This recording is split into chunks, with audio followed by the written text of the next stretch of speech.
Life is important, and we're here to teach, grow, learn, and do our best. As important as it is. Because some people do really well while others fight. So let's give that some careful thought. Winning or losing, we need to be serious about our own future, even if it doesn't work out. So getting ready for a great year is the first thing we need to do. If you want to learn, grow, change, and improve, don't forget to learn from your mistakes.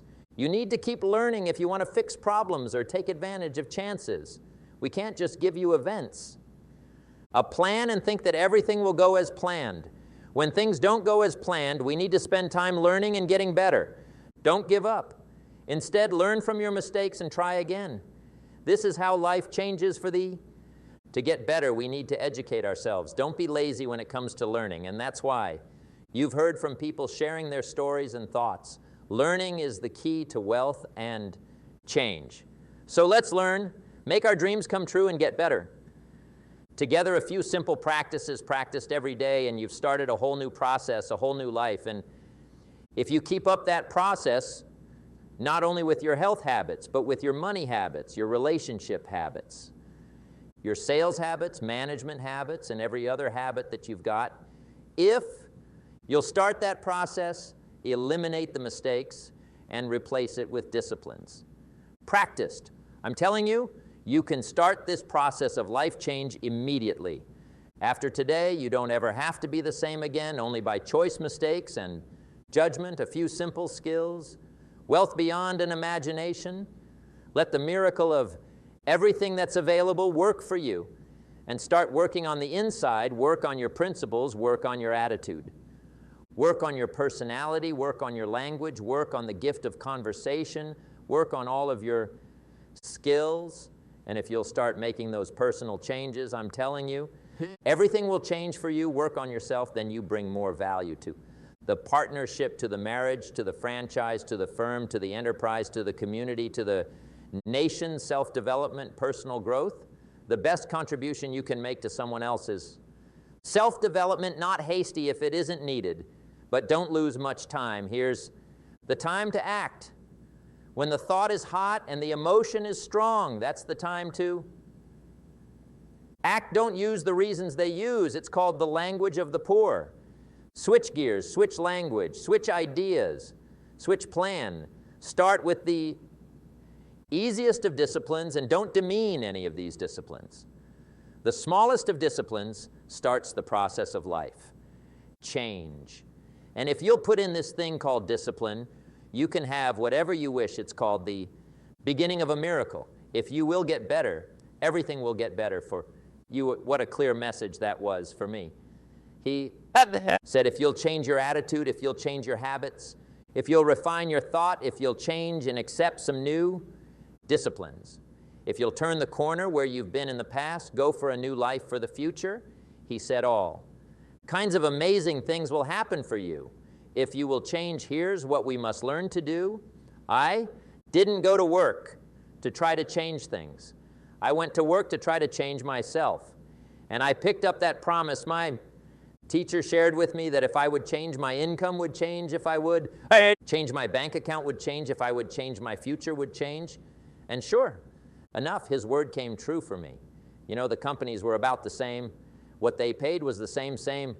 Circumstances around me were the same. You know, my negative family were the same, but I was not the same. That's how my life changed. Things started working for me. Changing my life all those years ago, we don't have to change what's going on out there. That's the wind that's blowing. All we have to do is change what's going on in here and now. There are several ways to do that. The first subject he called personal development. We must learn from personal experience. Pretty easy. Learn from what happens to you. Take a look back over the last few months. Did you make some mistakes? How could you fix those for the future? Take a look back over the last year. Have you done it right or done it wrong? Let's fix it for the next year. Mr. Shah asked me when I first met him. He said, Mr. Rand, how are you doing? You've been out there now 6 years, and I said, I'm not doing very well. He said, I suggest you not do that anymore. What a quick, swift analysis to my situation. He said, if you keep doing it, the next 6 years will be like the last 6. You don't want that to happen. Let's make the changes. So learn from your personal Experience second other people's experiences. That's me, other people, that's your teacher, that's your friends and peers, the people you meet. That can pass along to you their stories, what's happened to them, the mistakes they made, how they fixed them, how they changed their health and changed their bank account and changed their pay and changed their future other people. Now there are two kinds of people to learn from. One is failures. It's too bad. Failures don't give seminars, right? That would be useful, have them tell you how they lost it all and threw it all away, threw their health away and threw their ties away and things didn't work. Well, that would be useful, but now then we must also learn from happy people that have done well. They've got the health, and so we ask them, how did you become so healthy? They've got the skills. So we ask them, how did you become this skilled? They've got the income. So we ask them, how did you get here in such a short amount of time? So now here's what's important in personal development, in learning from other people. We learn, number one, by observation. We learn what we see. We watch people that are great in what they do in sports. We watch their disciplines in business. We watch their disciplines second.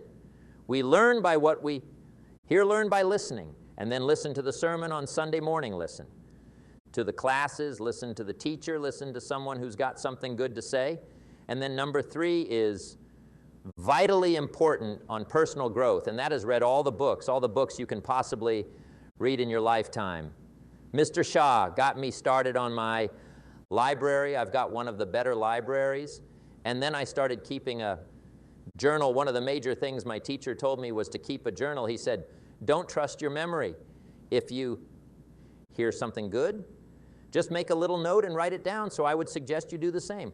Things that inspire you, a poem that impresses you when you attend a class. Some of the ideas that impress you, jot them down. You read something in a magazine. Write some ideas, take those out, put them in your journal, keep a good journal the rest of your life. This will serve you well. So I want the same thing to happen. To you, value captured, that you can turn to later, go back over it, and review it, and let it become useful to you. Work harder on yourself than you do. On your job, build the skills, learn the lessons, take the classes, learn all that is being taught to you these days, and then later on, of course, you can sort it out, what's important to you and how to refine it for your business and for your life and for your future. But the main thing is to get it and start this process of personal change. Now let's cover the second, setting goals. We need to take a look into the future. In setting goals, it's very simple. Number one, decide what you want. Just take a little time. Sit down and say what? Do I want, what kind of skills do I want? What kind of income do I want for the future? Where would I like to go places? I'd like to visit habits. I'd like to learn skills. I'd like to have economics, friendships, people you'd like to meet when you've thought about what you want for the future. Make a list. If the future gets clear, the price gets easier. Because you've got to remember, for every promise, there's a price to pay. Everybody's got to pay the price. Everybody's got to do the deal. Everybody's got to do the disciplines. But here's what I found.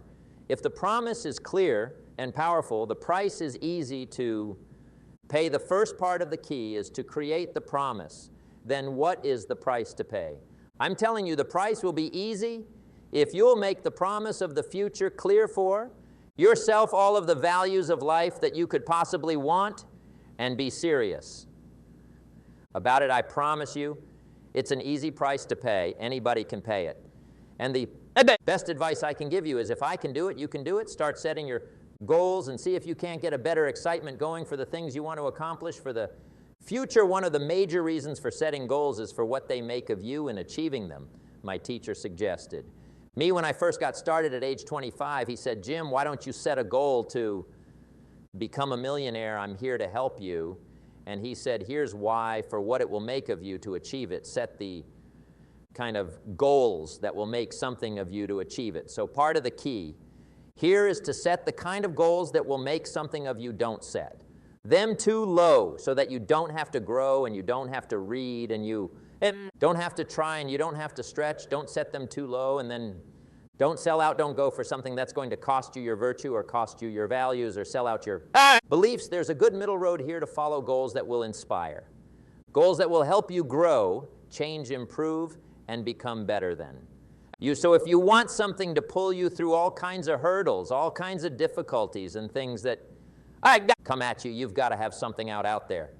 Beyond today, beyond next week, beyond next month, beyond this year, that pulls you into the future. And the clearer it is, the stronger it pulls, the more dynamic it is, the more it affects your life, your spirit, your heart, your soul. It also creates thought. It gets your mind working on how to achieve that goal. And if your mind will work, and if your heart works, and if your spirit works, and if you have good feedback, like good ideas, I'm telling you there isn't. Anything you can accomplish, ideas gather dust. You know, they don't produce. It all by themselves. It's like philosophy is not the end. Philosophy is the beginning. Philosophy must be committed when I talked about philosophy. Attitude and disciplines, they must be invested. And if you invest principles and attitude and disciplines, then they produce results. Now here's all you've got to do. Turn that around a few simple practices practiced every day starts to create success. Not at the end of the first day. The first day is the end of a new. Beginning every new discipline changes the rest. Every new discipline makes a change. That's why action is so important. The smallest action, the least. Action, the action that you won't think will matter. It all matters. Take it, because when you start accomplishing and the worth starts to return, you'll find inspiration to do the next one and the next one and the next. But for this whole process to work for us, we must first master the art of discipline, self-discipline, constant self-discipline. It doesn't really matter how smart you are or how much you know. If you don't use it, it doesn't really matter that you finished Magnum Ludi if you're stuck in a low-paying job. It doesn't really matter if you attended every class that comes to town, if you don't apply what you've learned better than knowledge is applied. Knowledge, and once we've applied our knowledge, we must study the results of that process. Apply our skills, study the results, refine. Our method, finally, by trying and observing and refining and trying again, our knowledge will surely produce worthy results, admirable results, and with the joy and results of our efforts, we continue to apply, to learn, to watch, to fuel our ambition with the positive reinforcement of ongoing progress. Pretty soon we'll find that we're swept into a spiral of success, a vertical. Rise to success, it takes consistent self-discipline to learn the art of. Setting goals to master the art of time management, to master the art of leading, to master the art of parenting and relationships. If we don't make constant self-discipline part of our daily lives, the results we seek will be SP, sporadic, and elusive. It takes a steady effort to truly handle our valuable time, or we'll be consistently frustrated. Our time will be eaten up by others whose demands are stronger than our own. It takes discipline to beat the nagging voices in our minds, the fear of failure, the fear of success, the fear of poverty, the fear of a broken heart. It takes discipline to keep trying. When that nagging voice within us brings up the chance of failure, it takes discipline to admit our errors and understand our limitations. The voice of the human ego speaks to all of us. Sometimes the voice of ego says that we should magnify our value beyond our results.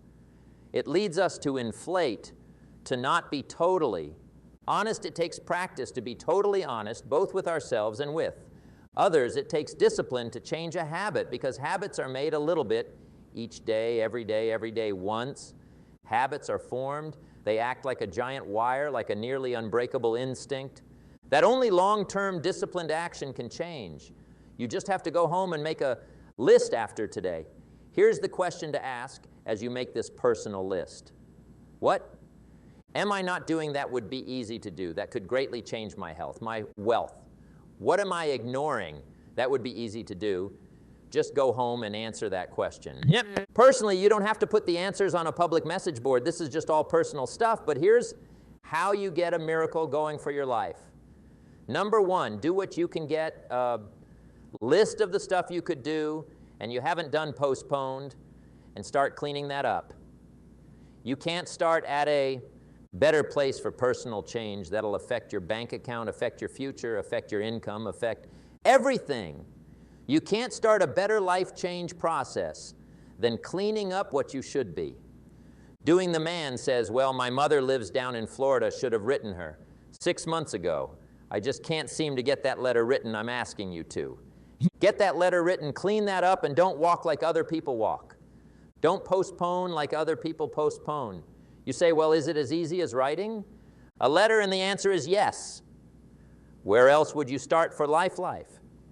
Change, personal change. Number 2, do the best you can. If that's not your philosophy, I would ask you to change it. Let me give you the best of ancient.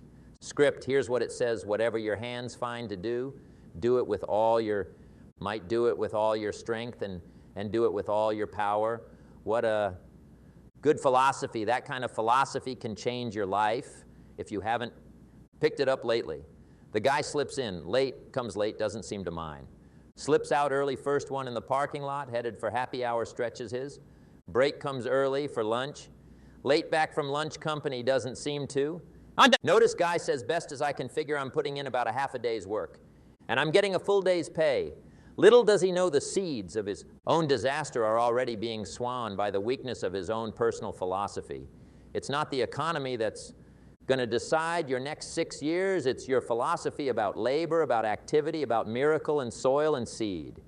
And sunshine and rain and the business and the banks and the money and the companies and the schools and what's going on. It's your theory and your attitude and then your ability to take action, all of that. We call the process of life change. Miracle working, consistent self-discipline. Set up a discipline when the emotions are strong and the idea is strong and clear and powerful. That's the time to set up the rules. Somebody talks about good health and you're stirred, right? I need to get a book on nutrition. Get the book before the idea goes, before the emotion gets cold. Go for the book. Start the library, start the process, fall on the floor, do some push-ups action. You've got to take action, otherwise the advice is wasted. Otherwise the emotion soon passes unless you put it into a disciplined task. Capture it disciplines. It's called how to capture the feeling and how to capture the wisdom and translate it into equity disciplines. You start walking around the block, it'll inspire you to get an apple. Get an apple. It'll inspire you to get a book. Get a book. It'll inspire you to get a journal. Get a journal. It'll inspire you to grow, develop some skills. All disciplines affect each other. Every lack affects the rest. Every new affects the rest. The key is to reduce the lack and set up the new, and you started a whole new life process. Here's the biggest value of control, self-worth, self-esteem. People are teaching self-esteem these days, but they don't. Connect it to disciplines. The smallest lack of discipline starts to erode our psyche. One of the biggest temptations is to just ease up a little bit, right? The slightest lack of doing. Your best starts to erode the mind instead of doing your best. Doing just a little less than your best. Sure enough, you say, well, it's just going to affect my sales. No, it's going to affect your consciousness. It's going to affect your philosophy. Now you've started in the slightest way to affect your own philosophy. Here's the other side of discipline. If there's considerable time that passes between the moment of awareness and the time of our action, then that is called procrastination. Procrastination, doing it tomorrow instead of today. Procrastination, an almost exact opposite of discipline. The voice within us says, get it done. Discipline then says, do it now, do it to the best of your ability today, tomorrow, and always, until finally the worthy act becomes instinctive. Procrastination says later, tomorrow. Whenever I get a chance, procrastination also says, do what is necessary to get by or to impress others. Do what you can, but not what you must. You, in every situation we face, we are constantly presented with these two choices. Do it now or do it later. Discipline and procrastination, a choice between a disciplined life bearing the fruit of achievement and contentment, or procrastination, the easy life for which the future will bear no fruit. Only the bare branches of mediocrity. The benefits of a disciplined life are great, but they are often delayed. Until sometime in the future, the benefits for the lack of discipline are immediate, but they are. minor in compared to the immeasurable rewards of consistent self-discipline and instant reward for. Lack of discipline is a fun day at the beach. A future reward of discipline is having the beach for most we choose. Today's pleasure rather than tomorrow's fortune. So how can you get rid of the easy? Distractions. How can you keep your mind on what you're trying to do? How can you keep an attitude of doing it all and doing it now? How can you make the choice of discipline over procrastination? How can you stay focused on your ambitions? How can you avoid talks at the water cooler? You can keep your focus on your work. You can get it done today instead of tomorrow. You've got to really work on your constant self-discipline on a daily basis, or you'll find yourself distracted by bad thoughts, distracted by negative people, distracted by water cooler talk, and pretty soon, based on the type of people you've associated with, distracted by your doubts within. Yourself, never underestimate the power of impact and associations, and never underestimate the power of your own constant self-discipline. Now let's take a closer look at discipline at the 3 steps too. Becoming focused. First, true discipline is not the easiest. Option, most people would rather sleep until 10 to are than get up at 6, and it's easier to go to bed late, sleep late, show up late, leave early. It's easier not to. It's easier to turn on the television than to open a book. It's easier to do just enough than to do it. All waiting is always easier than moving. Trying is always easier than not doing. Picture what life would be like if we didn't have to make our bed in the morning or keep our garage clean or pay our taxes or show up for work tomorrow. Wouldn't it be fascinating? What do you think would become of us? Not much. For whatever the reason, the system we live in and contribute to is meant to make the easiest things in life the most unprofitable. Profitable seems to the most difficult. Our world is and always will be a constant fight between the life of ease and its momentary rewards and a life of discipline and its far more important rewards. Each has its own price, the price of control or the price of regret. The second lesson of discipline is that it's a full-time job. And we've said that the best form of discipline is constant self-discipline. You see, the discipline that it takes to make your bed every day is the same discipline necessary for success in the world of business. The discipline to organize your garage is the same discipline to organize your business. All disciplines carry through to affect all parts of our lives. If we're focused in just one area and lazy in another, guess what? Pretty soon, the lazy side will creep in and kill the disciplined side, the bad habits in. One area of our life will finally destroy our self-discipline in the area we've been working on. Consistency cannot. Be unreliable discipline is the mind being trained to control discipline, is a set of standards we place on ourselves, a personal code of conduct once we adopt. These principles, we commit to honoring them, and if we don't, there can be no disciplined activity. The third step to becoming regularly self-disciplined is a theory that holds one of life's unique promises for every disciplined. Work there is a multiple reward. Everything of value requires. Disciplined children, for instance, require unwavering and regular discipline to understand what's right and wrong, acceptable behavior and boundaries. The most useful form of discipline is the one we put on ourselves. Don't wait until things deteriorate so drastically that someone else must force discipline into your life, my life, the life of each. One of us is going to serve as either a warning or an example in the end. It is your own. Discipline that acts as the magic catalyst to give substance and depth to your desire to achieve your own plans. And dreams people also need words. Words nourish the mind, give life and create insight. The mind needs to be exercised, refined, and stimulated by discussion we need. Both sides of the human drama portrayed. That's why we study both good and evil, health and illness. We need to give voice to both sides of the subject to strengthen our own arguments. Our personal philosophy needs to be developed so we can see the possibilities on the other side, so we can maximize those. Opportunities, this is the twin task in developing ideas and philosophy and strengthening all of it. The battle of The mind is important for us every day, what to think, what not to. Think it's a continuous process of growth and development, a journey toward maximizing chances and avoiding risks both within ourselves and in the world around us. Mr. Schaap's advice to stand guard at. The door of your mind is invaluable. It tells us that we have the power to decide what enters our minds and eventually shapes our futures. We must be wary of the negative thoughts and self-doubt that can steal our promise and potential. Instead, we should improve the positive side of our mental conversation, nurturing healthier, stronger, and wiser mindsets each day involved in the debate of life, what to eat, where to go, what to. Say what to do takes us to fortify our minds with positive reinforcement. By doing so, we build a shield against pessimism and distractions that could hinder our personal growth and future success.